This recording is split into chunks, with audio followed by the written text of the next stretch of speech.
Hello, what's up sa ating mga kapakners? So ngayon guys, ngayong araw ay magagawa tayo ng homemade siomai. So yan guys, ang ating paggawa ng siomai ay sana mapanood nyo hanggang sa dulo. Kasi isi-share ko sa inyo step by step kung paano gawin yung siomai lahat-lahat guys. At ayan na nga guys, yung hinulma natin. At abangan nyo guys yung full video nito. Tara guys, samahan ninyo kami sa paggawa ng homemade siomai. So ayan na nga guys, ang ating flavor sa ating gagawing siomai, yan ay shrimp. So ayan yung ang kanyang mga ricado ay sibuyas, bawang, tsaka may carrots. Puro pinanggadgad yan guys. At tsaka meron tayong sweet soy sauce, meron tayong asin, tsaka meron tayong paminta. Tapos lagyan din natin siya ng kalahating lemon lang na para lang mabalanse yung lasa at hindi mawawala yung ating brown sugar or white sugar din, pwede din. Tsaka olive oil. Or kung wala kayong olive oil ay mantika, pwede na din. At ayan nga guys, yung mga sangkap na yun guys ay pinanghalo lang natin guys. Binuhos lang natin yung lahat sa isang tupperware ng ating shrimp na giniling. Tapos ayan, lagyan lang natin siya ng konting brown sugar. At nilagyan na din natin yan guys ng ng olive oil, black pepper, asin. Tapos pipigaan din natin siya ng lemon para magbalanse yung kanyang lasa guys. At pagkatapos yan guys na malagay na natin yung kanyang mga ingredients, hahalo-haluin lang natin guys na tama-tama yung pagmix ng mga kanyang mga ricado at yung shrimp na yun guys. At ibabad natin siya ng almost 12 hours sa loob ng ref guys. Hayaan lang natin siya kasi naranasan ko guys gumawa ng siomai na 2 hours or 1 hour lang yung pag-marinate. Mas masarap guys itong nakababad siya ng almost 24 hours or 12 hours sa ref bago natin siya balutin or bago natin siyang puhulmahin ng siomai. At ayan guys, may malinis tayong palanggana at gagawa tayo ng kanyang wrapper kasi wala naman tayong mabibili dito na wrapper niya. At ayan guys, nagbuhos lang ako guys ng white flour. Tapos lalagyan din natin siya ng asin. Ayan guys, ay walang sukat yung ating flour. Sa atin na din yan, tansya-tansya natin yan kung gaano kadami yung flour yung ilalagay natin dyan para sa ating wrapper ng ating siomai. At ayan guys, nung nalagyan ko na ng asin guys, ay nilagyan ko na din siya ng malinis na tubig. At tapos ay imimix din natin yan siya. Parang ano siya guys, parang nagmamasa ka ng dough.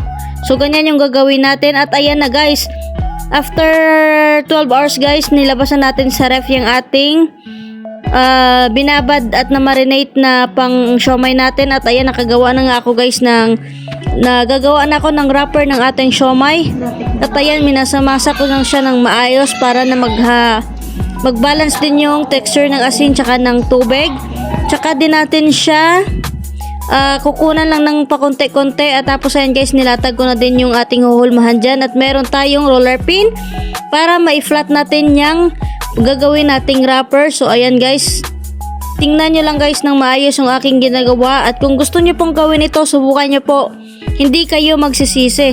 Kahit lalo na yung mga tao dito sa abroad, panigurado namimiss nyo na yung pagkaing Pinoy, pagkaing street food. So ayan, lalo na itong siomai na pinakapatok na patok sa Pilipinas. So ito na guys ang ating wrapper. So ayan, may kinuha lang akong mangkok na maliit. Depende sa inyo guys kung ano yung size ng wrapper na gagawin nyo or anong size ng baso pwede nyo din guys gamitin. At ayan, itaob nyo lang siya at i-anuhin nyo lang siya guys, ihulmahin nyo lang. At ganyan na siya guys, nahulma na natin siya. Saka natin ilagyan din ng palaman sa loob. So panoorin nyo guys kung paano ko gagawin yan.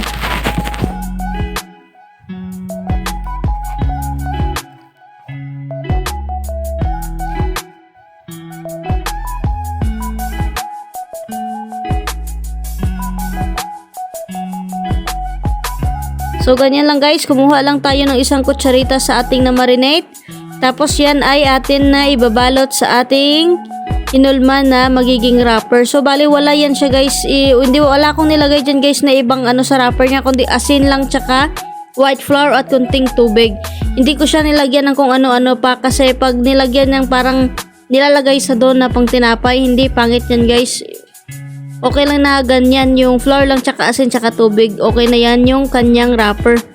So guys, seryoso guys, promise, subukan nyo itong gawin guys, yung aking paggawa din ng pag-siomai kasi hindi kayo magsisisi, masarap talaga guys.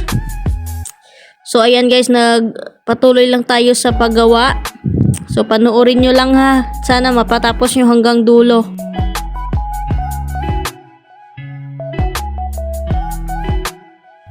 Pero guys, kung wala kayong shrimp guys or wala kayong seafoods, pwede din kayo gumamit ng karne, baboy or manok. Pwede din naman, pero mas recommendable ko guys pag seafoods, lalo na pag hipon kasi masarap talaga yung hipon guys. So ayan pala yung mukha ng ating siomai. At ito na yung ating mga nagawa na. So i-continue lang natin na ganun din yung ating gagawin. Tapos ilagay muna natin yun sila sa freezer hanggang sa matumigas talaga guys bago natin isalin sa Tupperware. So ayan na nga guys. Ayan na yung finished product natin ng ating homemade siomai. So ayan, natapos na natin lahat. Balutin yung ating na-marinate na hipon sa mga kanyang ingredients. Ngayon ay ilalagay na natin yan guys sa freezer ng mga almost 2 hours or 3 hours or nakadepende kung matigas na ba yan. Saka natin sila ilipat sa Tupperware na ilagay din natin sa freezer para just in case kung gusto nyo, kung kailan nyo gusto magluto, makakaluto kayo. So hanggang dito na lang. Bye-bye! Merienda time! Merienda tayo mga ka-reels, mga ka-partner. Yan ang pangmalakasang siomai ni Phil Dian. Yan. Yung sa kanya steam siomai. Ang sa akin ay fried siomai. At gumawa rin siya kanina ng chili garlic. Sarap. Tara, merienda tayo mga ka-partner and ka-reels. Enjoy na lang sa amin.